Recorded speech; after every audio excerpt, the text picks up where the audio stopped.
A wealthy woman who tormented poor students found herself giving birth while the doctor saving her life was one of those students. What happened next will change how you see revenge forever. Previously on When the Past Returns, Amara Okafor, a woman of wealth and status, bullied two twin brothers throughout secondary school simply because their parents were humble market vendors. 15 years later, pregnant and living in luxury, she believes the past is dead. But the past is never really dead. Sometimes it returns. And when it does, it brings lessons that will change everything. Dawn broke over Lagos like a promise, gentle, golden, full of possibility. The city of 20 million souls stirred slowly from its slumber. Already, the sounds of early commerce drifted up from the streets below. Vendors setting up stalls, Okada motorcycles weaving through traffic. The distant call to prayer echoing from mosques across the city. Lagos never truly slept. It simply shifted gears between its different rhythms. Day Lagos and night Lagos, always moving, always alive. But in the master bedroom of the Okafor mansion in Ikoyi, one of Lagos's most exclusive neighborhoods where only the truly wealthy could afford to live, time seemed suspended in a bubble of perfect peace. Amara Okafor woke gradually, her consciousness rising like a diver ascending toward light. Her eyes fluttered open to see the familiar ceiling of her bedroom, hand-painted, imported Italian wallpaper with subtle floral patterns. Expensive, tasteful, perfect. The morning sun streamed through floor-to-ceiling windows, painting everything in shades of amber and gold. For these first few seconds of wakefulness, before memory, before worry, before the day's demands could intrude, everything was absolutely right with the world. She moved her hand instinctively to her swollen belly, feeling the solid weight and warmth of the life growing inside her. 9 months.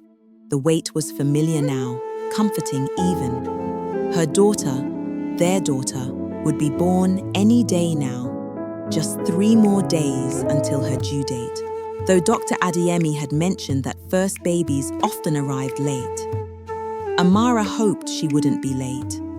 Everything had been planned with such precision, such meticulous attention to detail. Shifting carefully, she eased herself into a sitting position on the edge of the bed. Even this simple movement required thought and effort now. Her body had transformed completely over these months, becoming something both intimately familiar and strangely foreign. She'd gained 40 pounds according to the scale at her last checkup, but everyone said she was glowing. The glow of pregnancy, they called it, the beauty of creation. She had to admit, even at 9 months pregnant, carrying all this extra weight, she looked good, better than good, radiant. "My little princess," she whispered, gently tracing circles on her belly with her fingertips. "You have no idea what kind of life is waiting for you. Mama has made sure of everything, absolutely everything." A gentle kick responded, as if her daughter acknowledged the promise, participated in this moment. Amara smiled, genuinely, unguarded. Alone here, she could simply be a mother-to-be, dreaming. "The best of everything," she continued softly, her voice certain. "The finest schools. You're already registered at Corona for nursery. And when you're older, maybe Grange School or Queen's College. Designer clothes from Paris and Milan. None of these local Nigerian brands, only the best. Vacations every year, Dubai, London, Paris, wherever you want to go. Your own trust fund that Daddy has already set up. You'll never have to worry about money, never have to depend on anyone. Your own car at 16, maybe a nice Mercedes, something safe but stylish. You'll never know struggle, baby girl. Never know want. Never know what it's like to be less than." As she spoke these words, Words she'd repeated to herself like a mantra throughout the pregnancy. Something flickered at the edge of consciousness. A memory. Uninvited, unwelcome. Two boys in faded school uniforms. Worn fabric, white, no longer quite white despite their mother's best efforts at washing and bleaching. But despite the humble clothing, they walked with quiet dignity. Heads held high even as she mocked them, even as she made their lives miserable day after day after day. One particular day burned in her memory, though she'd tried for years to forget it, to bury it beneath layers of wealth and status. Lunch break. The twins, Chidera and Chukwudi Nwosu, sitting under a tree, eating from simple plastic containers. Their lunch was humble, maybe rice and stew, maybe yam and eggs, but wrapped with obvious care by a mother who loved them. Amara had approached with her group of friends, the popular girls, the daughters of Lagos elite, the ones who ruled the school through money and connections. "Hey, vegetable boys!" she had called out loudly, making sure everyone in the courtyard could hear. "Is that what your mother packed for you? Food that smells like the market? Or did your father give you something from his spare parts shop? Maybe you're eating motor oil and bolts for lunch. Eh?" Her friends had laughed. The crowd that had gathered to watch the entertainment had laughed. Even some teachers within earshot had pretended not to hear, unwilling to confront the daughter of the wealthy Chief Okonkwo. And the twins, Look at them, still eating out they of had those old simply containers. continued eating, They never change, faces do they? carefully neutral, So pathetic. refusing to give her the satisfaction of a reaction, which had only made her angrier, made her push harder, dig deeper. "You know what I packed for lunch?" She'd opened her designer lunch bag with theatrical flair. Jollof rice from Yellow Chili restaurant. It cost 5,000 naira for this one meal. That's probably more than your mother makes in a week selling her tomatoes and onions at Oyingbo markets. Then Chidera had looked up, his young face so serious, so earnest. "Our mother is a good woman who works honest work to take care of her family. There's no shame in that. No shame." Amara had laughed, a harsh, cruel sound she could still hear echoing in her memory. There's nothing but shame in being poor, in having parents who are nobody, who do nothing, who are nothing. You're nothing. You'll always be nothing. No matter how many scholarships you get, no matter how smart you think you are, you'll always be the vegetable seller's sons, the spare parts dealer's sons. That's what you are. That's all you'll ever be. Amara shook her head sharply now, as if trying to physically dislodge the memories. Why was she thinking about them now, on what should be a perfect day? They were nothing, nobodies. She'd left them far behind when she graduated from university and married into wealth. They had probably ended up doing nothing with their lives despite their precious academic scholarships. That's what happened to people like that. People who had to struggle, who didn't have connections, who didn't know the right people. Poverty was usually a life sentence. "They don't matter," she told her reflection firmly, meeting her own eyes in the ornate gold mirror. "They never mattered. The past is dead. Only the future matters." She stood slowly from the vanity, smoothing her nightgown over her belly. It was time to get dressed, have breakfast, prepare for another day in her perfect life. She had no idea, absolutely no idea, that in less than 2 hours, her entire world would come crashing down, that the past she'd buried so carefully was about to come roaring back, that those names she'd dismissed, Chidera and Chukwudi Nwosu, were about to become the most important names in her life. By 9:30, Thank you. Amara You are was welcome. dressed in an elegant maternity dress, designer of course, imported from Paris, and sitting at the breakfast table. Mrs. Adebayo, their housekeeper, had prepared everything perfectly as always. Fresh tropical fruits, imported yogurt, eggs. Benedict with imported smoked salmon, a specific brand of orange juice flown in from Spain because the Nigerian brands were, in Amara's opinion, too acidic.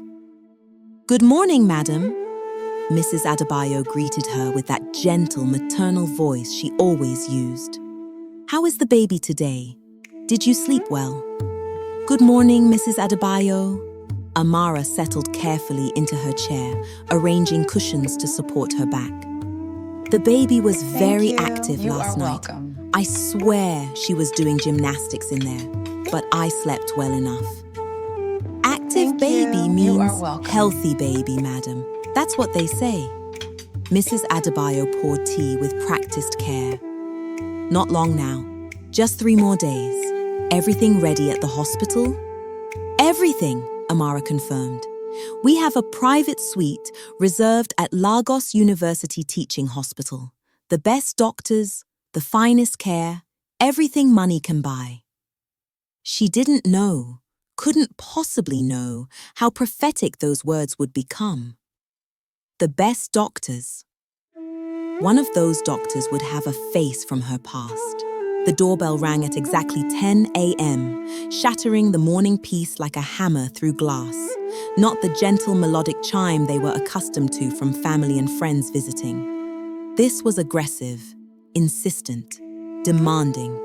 Someone was leaning on the bell continuously, ring, ring, ring, ring, refusing to stop. Amara was about having her breakfast. "What in the world?" Amara muttered, irritation flashing across her face. "Mrs. Adebayo, please go and tell whoever that is to stop behaving like an area boy. They should wait properly or leave. How rude!" But before Mrs. Adebayo could move toward the foyer, they heard Namdi's voice, her husband's voice, and something in his tone made Amara's blood run cold. Confused, uncertain, almost frightened. "Can I help you?" Then another voice, hard, official, unmistakable authority. "Namdi Okafor, we're from the Economic and Financial Crimes Commission. We have a warrant for your arrest." Time didn't just slow down, it froze completely, as if someone had pressed pause on reality itself. Amara felt her heart literally seize in her chest, felt the blood drain from her face. The kitchen tilted sideways, or maybe she tilted. She couldn't tell. This couldn't be real. This couldn't be happening. There had to be some mistake. Some terrible, horrible mistake. She moved as quickly as her 9 months pregnant body would allow, waddling, one hand supporting her belly, the other trailing along walls for balance. Through the dining room with its long mahogany table, down the hallway lined with expensive art, into the foyer. What she saw there would be burned into her memory forever, seared into her brain like a brand. 6 men in dark clothes filled her entrance hall. Her beautiful, elegant entrance hall with its imported marble floors, its crystal chandelier, its carefully curated collection of expensive Nigerian art. The men looked completely out of place. Shadows intruding into a space meant only for light and luxury. And Namdi, her husband, her confident, successful, always in control husband. Now he stood in the center of these men, looking smaller than she had ever seen him, diminished. His expensive silk pajamas suddenly looked ridiculous, like a costume, like he was a child playing dress-up. One officer stepped forward, holding an official document bearing the seal of the Economic and Financial Crimes Commission. "Namdi Okafor, you are under arrest for multiple counts of fraud, money laundering, and corruption. You have the right to remain silent. Anything you say can and will be used against you in a court of law. You have the right to an attorney. If you cannot afford an attorney, there must be some mistake," Namdi interrupted, his voice weak, unconvincing even to his own ears. "I'm a legitimate businessman, import and export. I have all my documents, all my paperwork. I can show you everything. There's been a mistake. We know exactly what your business is, Mr. Okafor. Another officer cut him off, his voice dripping with contempt. We've been investigating you for 2 years. The words kept coming, each one hitting Amara like a physical blow. Shell companies, fake import documentation, money laundering through 15 different bank accounts, over 300 million naira in proceeds of crime, fraud against multiple Nigerian businesses and international partners. We have documentation, witnesses, evidence. You can explain everything to our investigators. Downtown, at the EFCC headquarters. 2 years. They said 2 years. The words penetrated Amara's shocked brain like bullets. They'd been investigating Namdi for 2 years. She and Namdi had been married for 3 years total, which meant, "We've been married for 3 years," she heard herself say, her voice sounding strange and distant, like it belonged to someone else entirely, like she was listening to herself from underwater. Almost our entire marriage. You've been committing fraud during almost our entire marriage? Namdi couldn't meet her eyes, couldn't even look in her direction. That's when she knew it was true. All of it. Every word. The officers moved with practiced efficiency as if they'd done this 1,000 times before, and they probably had. One produced metal handcuffs from his belt. Actual handcuffs. The kind you see in movies, in television shows, in news reports about criminals. But never, never on someone you know, someone you love, someone whose child is literally growing inside you at this very moment. Is that necessary? Amara heard herself asking, surprised her voice even worked. Please, he won't run. He'll cooperate. He'll do whatever you need. Please don't. Standard procedure, ma'am, the officer said, not unkindly, but with absolute finality. Please step back. They put the handcuffs on Namdi's wrists, securing his hands behind his back. The clicking sound of the metal closing seemed impossibly loud in the sudden, terrible silence of the house. Sharp, final, irreversible. The sound of a life ending. Everything is going to be seized, another officer announced, reading from a tablet computer with cold professionalism. This house, all vehicles registered to you, all bank accounts, all jewelry, all assets connected to Mr. Okafor's criminal enterprises. We'll be conducting a full inventory starting tomorrow morning. Someone from our Asset Recovery Division will be in touch about the legal process. You have 30 days to vacate these premises. Seized, Amara repeated. The word didn't make sense. Her brain refused to process it. But this is our home. My clothes, my jewelry, the nursery I just finished decorating for the baby. The proceeds of crime, ma'am, the officer said, his tone neither cruel nor sympathetic, just factual, doing his job. You'll be able to keep basic personal necessities, some clothing, toiletries, essential items. But everything purchased with stolen money will be confiscated by the government. Everything will be auctioned off. The proceeds will go to a fund for victims of financial crimes. Oh no! Everything. Everything they owned. The mansion they'd lived in for 2 years. No. The 3 luxury cars in the driveway. Her wardrobes full of designer clothes shipped from Paris and Milan. Her jewelry collection worth millions. The trust fund they'd set up for their daughter. The life she'd built. The future she'd planned. The perfection she'd achieved. All of it built on lies and theft. All of it about to disappear like smoke.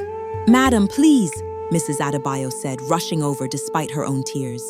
You should go lie down, go to your room, rest. The stress, this is not good for the baby, your blood pressure, you need to...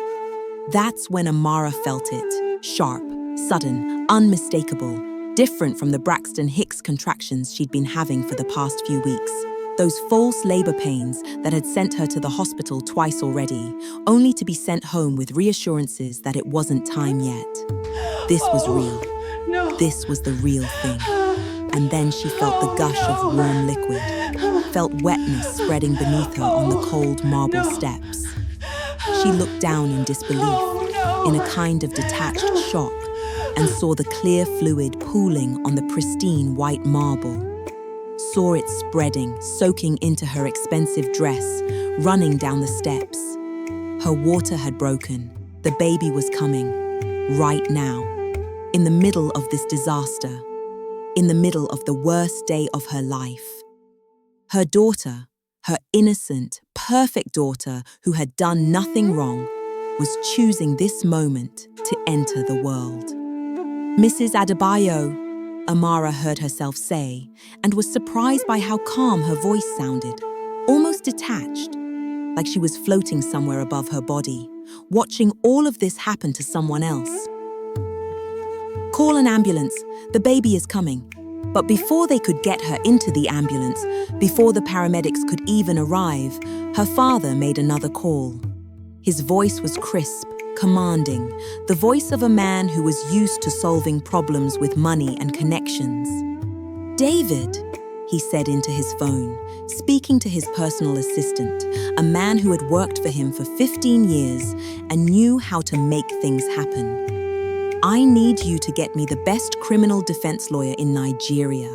I don't care what it costs. I need someone who can save my son-in-law from this EFCC situation. I need the lawyer who never loses, the one with the perfect record, the best of the best." The ambulance arrived, sirens wailing, cutting through the morning quiet of the exclusive Ikoyi neighborhood. Neighbors were probably watching from their windows, probably wondering what disaster had struck the perfect Okafor family. By tomorrow, the gossip would spread like wildfire through Lagos society. Paramedics rushed in with professional efficiency, a man and woman in crisp uniforms, carrying equipment, moving with the practiced speed of people who dealt with emergencies every day. "Female, 9 months pregnant, water broke approximately 30 minutes ago," the male paramedic reported into his radio as his partner began checking Amara's vitals. "Contractions are regular, 4 to 5 minutes apart and getting stronger. Patient is in significant distress." "Blood pressure?" the female paramedic asked, wrapping the cuff around Amara's arm. A moment of tense silence as she read the numbers. 160/110. And rising. Her voice sharpened with concern. "We need to get her to Luth immediately. This could develop into preeclampsia if we don't act fast. Let's move." Another contraction hit, and Amara squeezed her father's hand so hard she thought she might break his fingers, crying out in pain despite the oxygen mask muffling her voice. "It's going to be okay," Chief Okonkwo kept repeating, stroking her hair with his free hand. "Everything is going to be okay. We have the best lawyer. He'll help Namdi. He'll fix this legal situation. And we're going to the hospital now. The best hospital.